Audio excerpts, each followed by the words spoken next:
It was a bright studio night in Los Angeles, the kind that made the city feel like it had invented daylight twice. Inside a television building that smelled of hot cables and powdered makeup, a stage manager checked a watch and nodded to a camera operator who didn't look up. Someone adjusted a mic, someone smoothed a curtain. In the audience, people kept their voices low, not out of respect, but because the room itself demanded it. A talk show studio is a small universe built to simulate ease. Chairs arranged at perfect angles. Lights hung like artificial suns. A host trained to smile through tension. The audience trained to laugh on cue, clap on cue, forget on cue. And on that night, the cue was conflict. Not the kind that spills across streets. The kind that gets packaged, numbered, and sold as entertainment. It was a time when Americans watched television the way people used to watch fire. Not because it answered anything, but because it gathered strangers around one glowing source and made them feel like they were part of something larger than themselves. In the control room above the studio floor, there was a panel with switches that could make the entire event disappear with one push. Engineers called it precaution. Producers called it insurance. Everyone called it the last word. No one expected to reach for it. At first, the broadcast felt normal. The host joked. The band played. The audience complied. The cameras floated over faces, searching for the kind of anticipation that made sponsors happy. Then Bruce Lee stepped into the light. He didn't enter like a celebrity.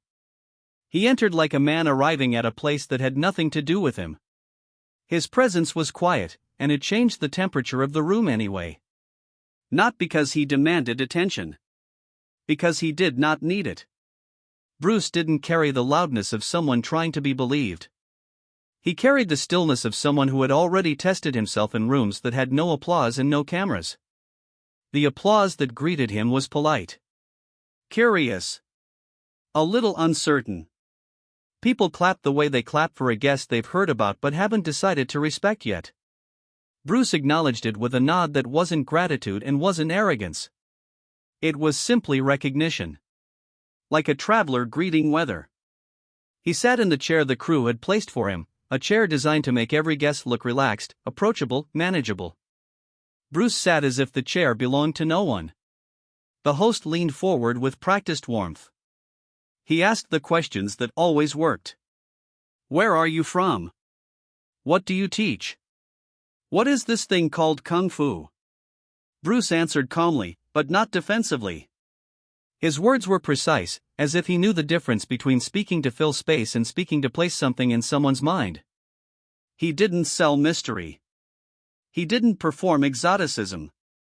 He spoke as if the human body was a fact, and human belief was the true battleground.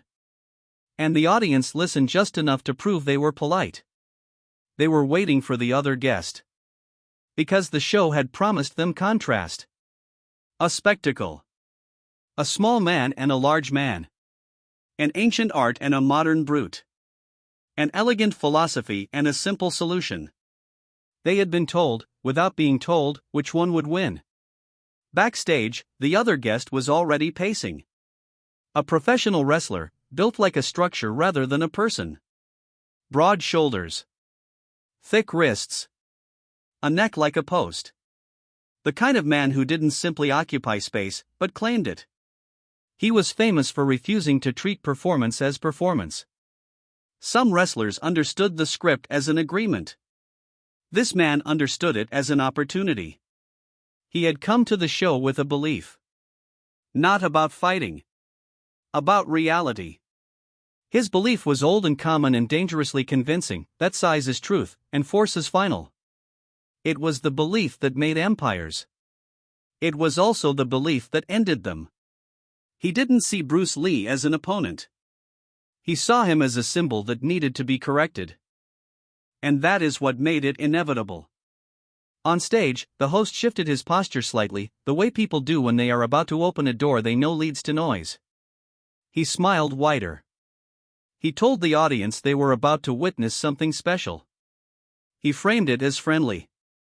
Educational. A simple demonstration. But the studio air already carried a different message.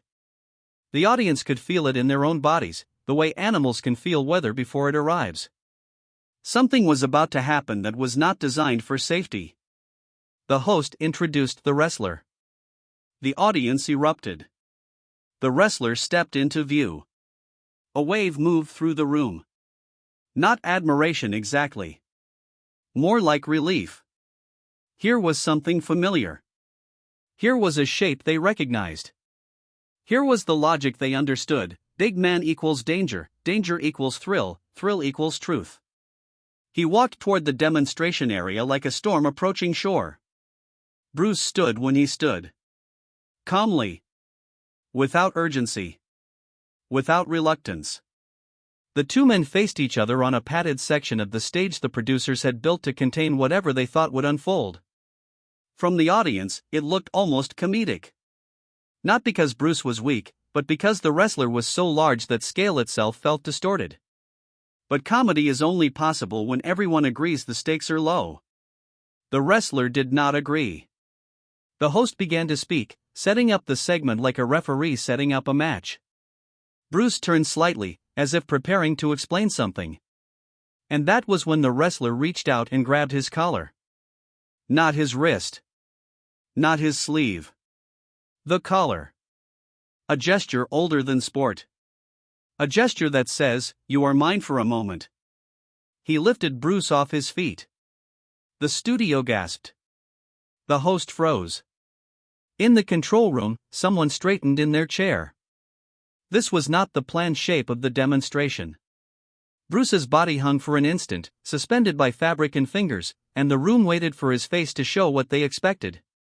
Fear. Panic. A scramble. What they saw instead unsettled them more than fear ever could. Bruce was not struggling. He was not flailing. He was not trying to win a tug-of-war with gravity and muscle. He was looking at the wrestler with a kind of quiet attention that made the grip feel suddenly childish. The wrestler leaned closer and spoke loud enough for microphones to catch the contempt. He called martial artists dancers. He called Bruce a boy. He turned the moment into a lesson, but not the lesson he thought he was teaching. Because this was not merely a man grabbing another man. This was a worldview grabbing a worldview. The wrestler's belief was simple: if I can move you, I can define you. If I can lift you, I can reduce you. If I can hold you, I can own you. Bruce's belief was different. And more dangerous. He believed that force was only one language among many. And that the greatest trap was assuming everyone spoke the same one. The audience didn't understand any of this consciously. They weren't philosophers. They were viewers. They were customers of sensation. But deep in the nervous system, people can sense when a situation is no longer entertainment. They can sense when a line has been crossed and the old rules have been taken away. The host tried to laugh. It came out thin. The wrestler shook Bruce once, as if to demonstrate possession. And in that same beat, Bruce's hands moved. Not dramatically. Not like a performance. Like an adjustment. His fingers didn't grasp the wrestler's arm. That would have been an argument in the wrestler's language. Instead, his fingertips found the wrist. The place where grip becomes instruction. The place where the body obeys itself even when the mind refuses. Bruce applied pressure in a way that didn't look like violence. It looked like knowledge. The wrestler's fingers loosened. Not because he chose to loosen them. Because his own body betrayed his belief. Bruce dropped to the mat and landed with balance already under him. No stumble. No recovery time. The room inhaled. The wrestler's face shifted. A half-second of confusion, like a map no longer matching the landscape. He reached again, this time with anger. And Bruce moved. Not away. Around. Like water around a stone. The host opened his mouth, perhaps to stop it, perhaps to save the segment, perhaps to preserve the illusion of control. No sound came out. In the control room, a producer's hand hovered closer to the kill switch. Because the show had a problem now. If the wrestler heard Bruce, the network would have a lawsuit, a scandal, a moral stain they couldn't wash off with a test pattern. If Bruce made the wrestler look foolish, the network would have a different problem, a spectacle that escaped its intended script. Either way, the network was about to lose control of its own story. The wrestler lunged to wrap Bruce in his arms, the way he had wrapped every opponent in his career. The signature embrace that wasn't affection. It was domination. Bruce stepped, turned, and struck. Not a theatrical blow. A measured interruption. The wrestler's balance faltered. A man that large is like a building. You don't need to tear it down. You just need to shift the weight the wrong way once. The wrestler stumbled, and for the first time, his feet didn't land where he intended. The audience rose without realizing they were rising. People do that when they feel the ground of certainty begin to tilt. The wrestler tried to correct with power. More force. More aggression. Doubling down on the same belief, because it had always worked before. Bruce did not double down. He didn't escalate emotionally. He didn't rage. He did something that made the room go quiet in a new way. He became precise. A short kick, not high, not dramatic, placed where the body has to answer. A movement that wasn't meant to punish. It was meant to end the question. The wrestler's breath left him. His shoulders collapsed inward, not from pain alone, but from the body's sudden decision to protect itself. Bruce stepped in and swept. A simple action, the kind children do to each other in play, except this was not play. The wrestler hit the mat hard enough to make the microphones pick up the impact. The sound startled the audience because it wasn't the sound of a show. It was the sound of physics. The host's face lost its smile entirely. In the control room, voices overlapped. Cut it. No, we're live. Cut it. Wait, look. The camera operator on the floor kept filming because camera operators are trained to capture what happens, not what should happen. The wrestler pushed up, eyes wide now, not with fear, but with disbelief. He charged again. Not to win. To erase the humiliation. Bruce met him with a final movement that ended the argument the way a period ends a sentence. Not a knockout blow. Not a cinematic finish. A strike placed with such timing that the wrestler's momentum became his undoing. The large man fell, and this time, he did not bounce back. The audience went silent. It wasn't the silence of suspense. It was the silence of witnessing a belief die in public. In the control room, the producer hit the switch. The broadcast cut to black. A test pattern appeared, the kind that feels like a lie because it is one. In living rooms across the country, people stared at their screens and wondered what they had just missed. On stage, there was no music. No applause. No triumphant pose. Bruce stood still, breathing as if he had been walking, not fighting. The wrestler sat up slowly, hands on the mat like an older man getting out of bed. His jaw worked as if trying to chew on what had happened.